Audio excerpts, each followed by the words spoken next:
Professor Frick.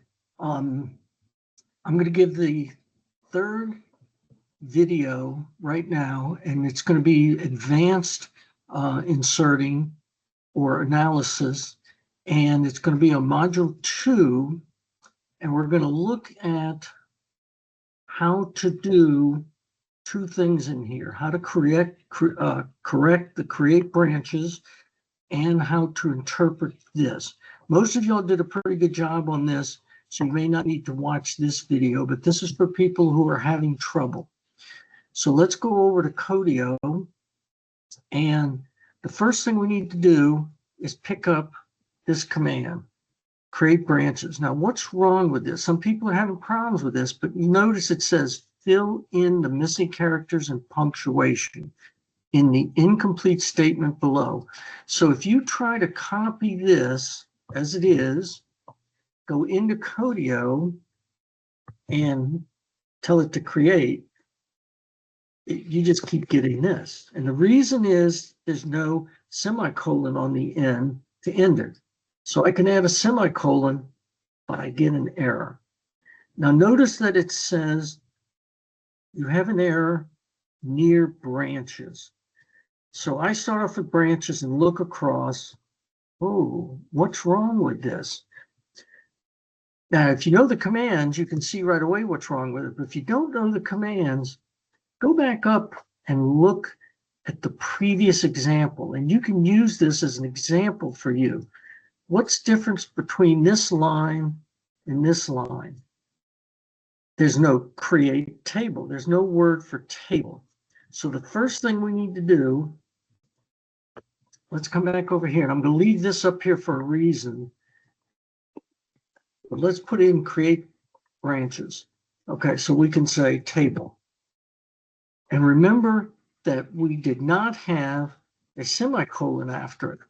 Okay, so now I've got create table branches, got my 2 columns and a semicolon. Now, it's not that easy. It's a little more complicated. So we can go over, type this in. Now, because we have the semicolon, it actually completed the command. We did not have this continuation prompt, but you still got an error. Now, this time it says the error is near the parentheses, and there's only close parentheses, and there's only one close parentheses right here. So looking back at this, let's see, we've got our open parentheses, we've got our closed parentheses, we've got our comma between the two.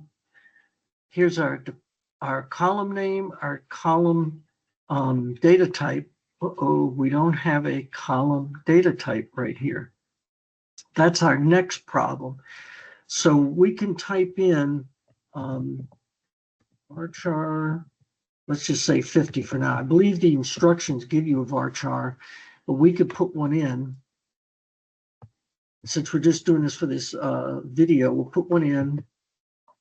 We hit enter, and it worked. And we can say describe, and I'm just going to do the first 4 letters, describe, branches, close, and you can see now here are your 2 branches.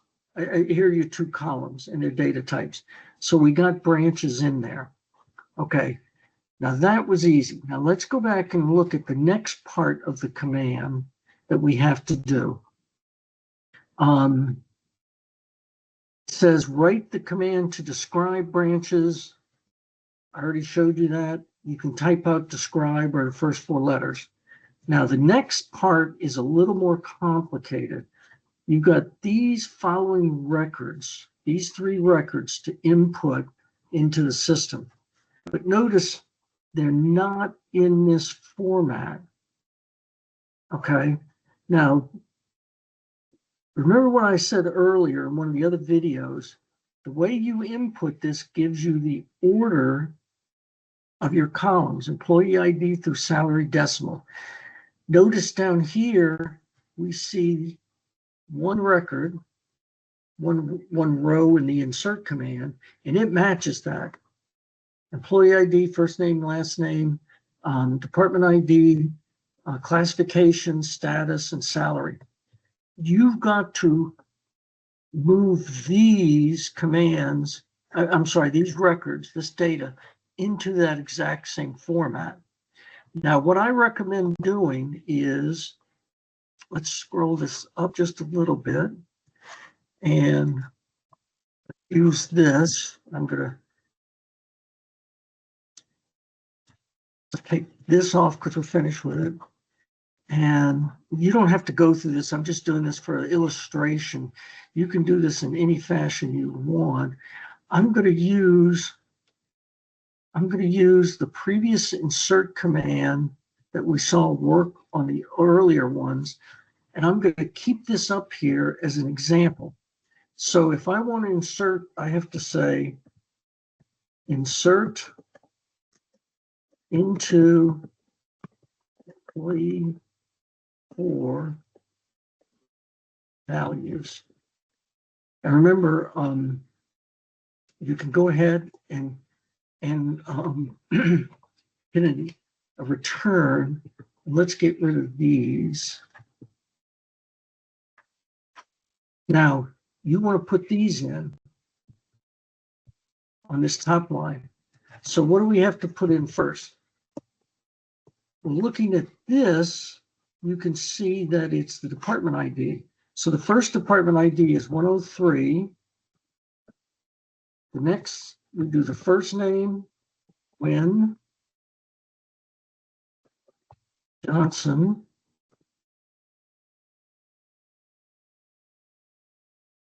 Their department ID is 4. Their classification is no. He's full-time. I am a terrible typist, so I'm just going to copy this. In fact, I'll copy this whole line. The rest of the line's full-time, and her salary is $40,000. So if you want to see if you did this correctly, just go ahead and put a semicolon on the end, and you're inserting one record. Now, let's see if I did it correctly.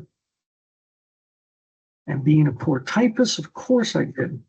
What did I do wrong? I left out the quotes. I did that intentionally just to show you what it's going to look like. So let's go back here and do open quote, close quote, open quote, close quote. Full time has its quotes, and the null you can just leave as a null. And MySQL understands that command. So let's go back. And it's in there now. And to see that it's in there, we can say select asterisk from employee, or remember the asterisk is for everything. And there's Gwen. Okay. And there's the null. And then what you can do is once you see that that's working, you've got the right order here. Back. And you just do the same thing on Michael Jones. Okay. So we've already got Gwen in there. So I'm going to leave this here just to remind me. I'm going to say Michael Jones is 104.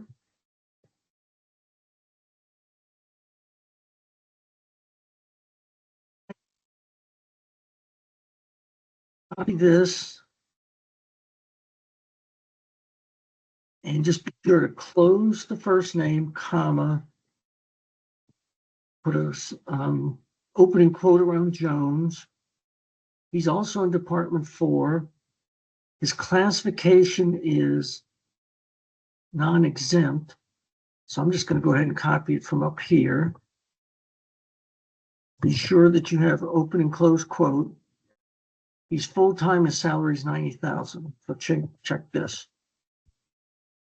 And so we'll run this one. Now, you could do both of these if you think you're good. You could do both of these in one command. You could insert Gwen and Michael, just being sure to put a comma between the two. But let's go ahead and run this to see if we did it correctly.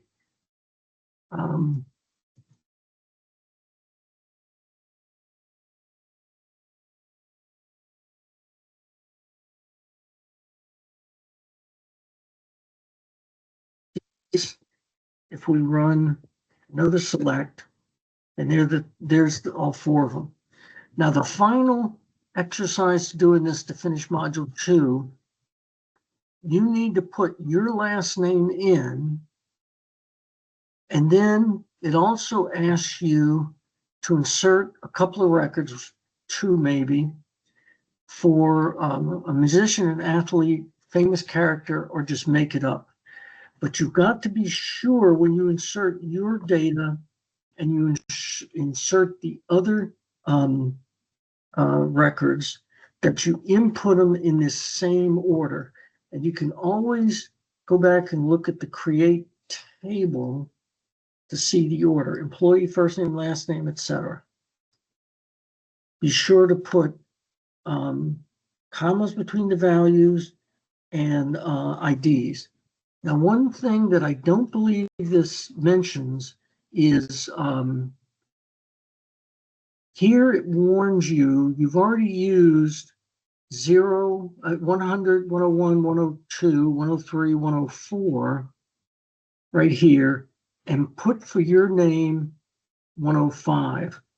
But when you add 2 or more records, be sure and start at 106, 107, 108. The employee ID has to be unique. And then when you're finished, you can say, or copy this. Now notice that we're not selecting all columns. That is, we're replacing the asterisk with just 4 columns. So this is a way that you can just pull only the information you need to see. And we type that in, and we've got the ones I've done so far. Actually, it pulls it from employee ID, and from employee. So it only has the ones we did originally. You don't have to do this employee 1, 2, 3, 4, but if I put in employee 4 on the end, which is where I put them, you'll now notice we have all 5 records already put in there. Okay, be sure and contact me if you have any problems with this.